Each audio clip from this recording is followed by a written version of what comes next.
Hi and welcome to another video from the CTAD Clinic. My name is Dr. Mike Lloyd and I'm the Clinic Director.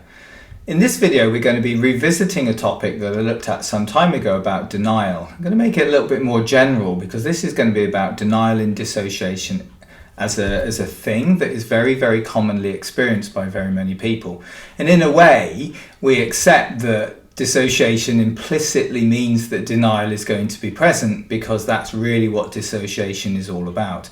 So regardless of the nature of which dissociation is taking place, whether it's in amnesia or depersonalization, derealization, or in identity alteration, as with OSDD or DID, denial is going to be present because it's about keeping something away. So the reality of dissociation is to sort of try and compartmentalize the self or the system from the trauma that's taken place. So it's moving it away, it's putting it in a place that is distant, and in a way the ultimate goal of dissociation is to make things appear or make reality appear as if the trauma never took place at all.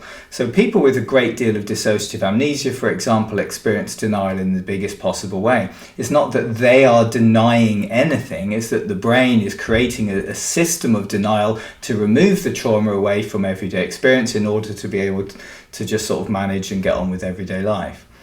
So in that respect, we see dissociation as being a method of coping. It's ultimately a defense system, as we've discussed many times. It's not a mental illness, it's a defense system designed to compartmentalize the trauma away from the individual in order to sort of manifest an everyday working life that is as good as it can possibly be. For without the dissociation, the trauma can overwhelm, and that can really cause huge difficulties for that person. So systems of dissociation are created in order to try and manage that trauma. That's really the goal. So denial, to start with then, if we think about it as why it would be there, is it's a built-in process that is second nature to dissociation. That makes it very difficult to have a sense of what is true. So I get involved in conversations with people where they talk about the outside world, and they say that, you know, a lot of the time people are saying to them, you said this and you did this, and they've got into arguments because they didn't. They say, I never did those things. I didn't say that and I didn't do that. That's nothing that I would do.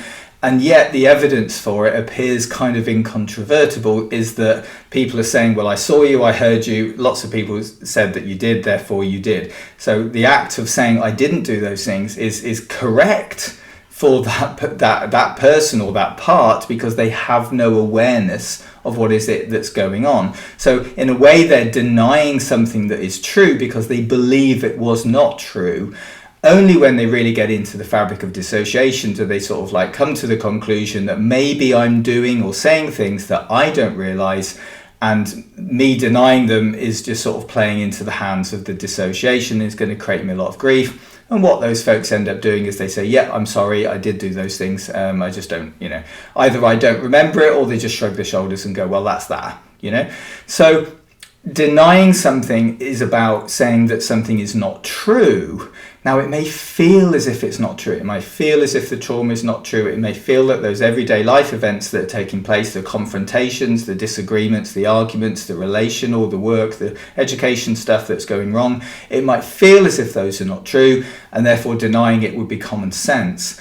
And that's where therapy comes in, because the therapy and the diagnosis of dissociation is about making it clear to that person that actually all of these things probably are taking place because other folks are saying they are. The evidence for it is around in the environment. There's no point denying something if we know that it's happening. What we accept, though, is that you don't remember it happening. So saying that I don't remember it happening, but it must have happened because I can see the evidence for it, is about moving away from denial into acceptance, and that's really one of the big therapeutic goals. If we think about the deeper systems, things like OSDD and DID, Other Specified Dissociative Disorder, and Dissociative Identity Disorder, then alters really come into their own when it comes to denial. One of the reasons that alters are created in the first place is to enact denial. So by locating the traumatic experience into the alters, it removes it from the person, the body that experienced it. It makes it as if it did not happen to me. There may still be an awareness, and this will again be quite common, that it did happen, but it doesn't feel like it happened to me because I don't have any sort of narrative experiential memory of it.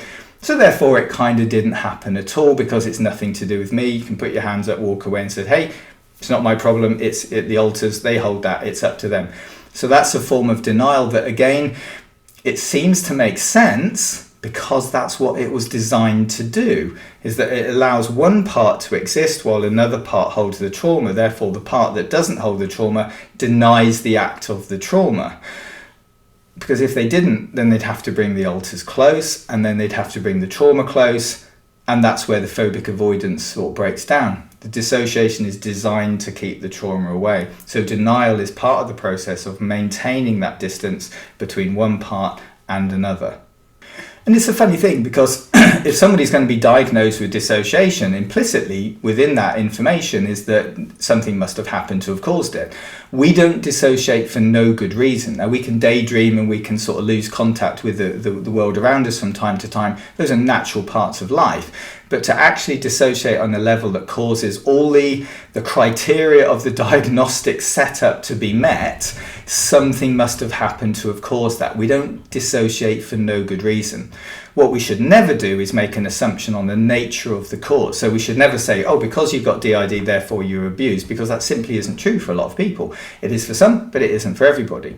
So we shouldn't make those assumptions. But what we can say is, clearly something has gone on in your life that has led you to become dissociative.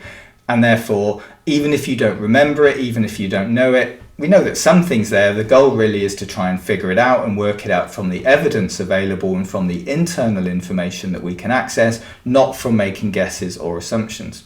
So to deny that anything has happened whilst being diagnosed with a dissociative disorder, well, that would be pure denial. That's about not taking into account the diagnosis and the importance of that diagnosis to say that actually, I am a person that must have gone through a certain level of things because I've been diagnosed with a condition that is considered to be a psychiatric condition, so it doesn't come out of nowhere. So, but, we're still left with that thing about, well, what do we do with denial? Because to acknowledge a different truth is sometimes a bit of a leap of faith, because I don't see it, I don't believe it, therefore I can't sort of take away the denial, I just have to accept that I just don't know. But that acceptance of I just don't know is really, really critical. To move away from the denial is always about starting that processing of trauma. In order to process the trauma, there has to be an acceptance that trauma took place, has to be an acceptance that something has happened and needs to be looked at and investigated. So keeping alters away, denying the existence of alters, denying the existence of different truths about memory, about things is, again, it's a defensive strategy, but it's one that needs to be overcome, because to maintain denial is to sort of maintain a stuck position. And for some people, that stuck position is actually really comfortable, because to move away from the stuck position into that process of forward momentum is about acknowledging the truth and therefore having to do something about it.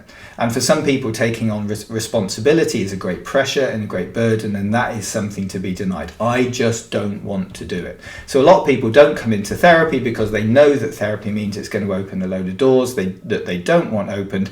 So the denial of the problem can take place. Yes, I'm dissociative. Yes, these things are happening, but it's no big deal. When actually, again, the evidence around that individual says probably is quite a big deal. It's causing a lot of problems. It might be quite dysfunctional. Something needs to be done about it. The person going, I don't want to do anything about it. I don't want to know. I just want to get on with my life as best as I can do.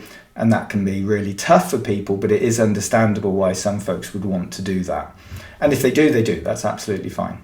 So if we think about denial as fundamentally this, it's a process by which the reality, the impossible truth, is kept as far away from the system or the person as possible. It's denying all aspects of that type of existence. So it's extremely powerful as a defense system. It's like the ultimate form of avoidance, and we know, and I've said in previous videos, how important avoidance is to being able to manage and cope with trauma. It's an essential component of it to start with, and the overcoming of that avoidance is the overcoming of denial, and that's really a therapeutic process that folks go through.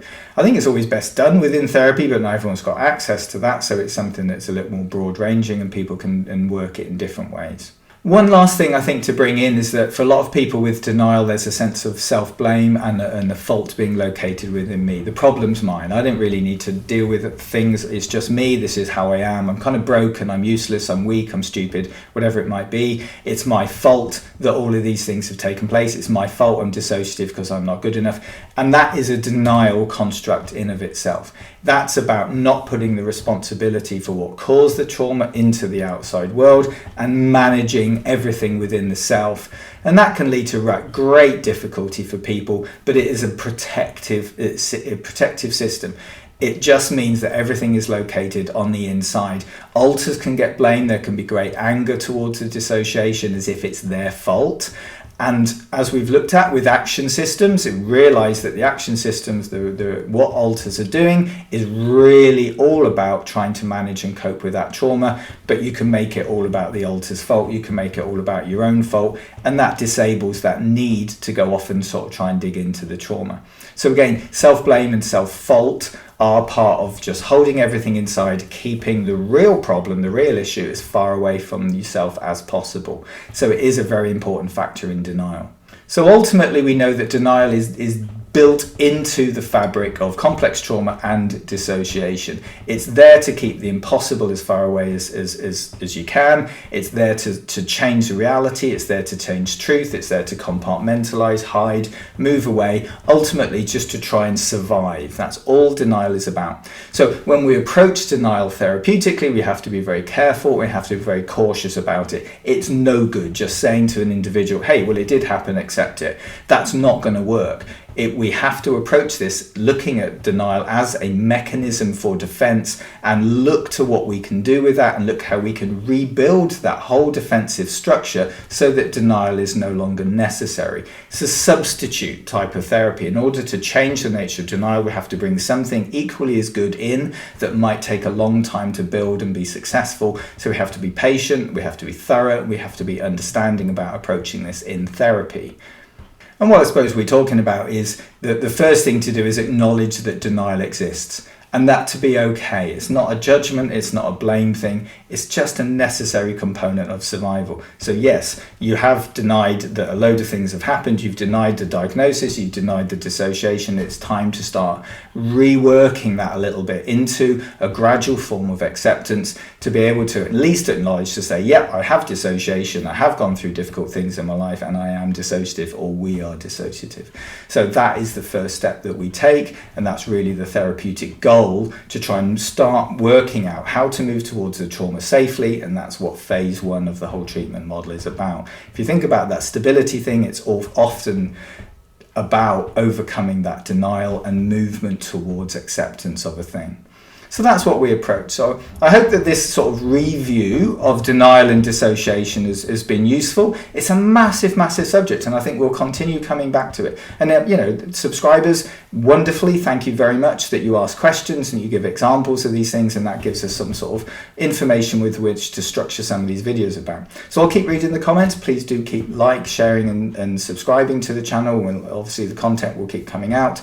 It is massively appreciated, all the support that we get for this channel. So thank you very much to everyone watching this video, and in between now and the next one, please do take great care.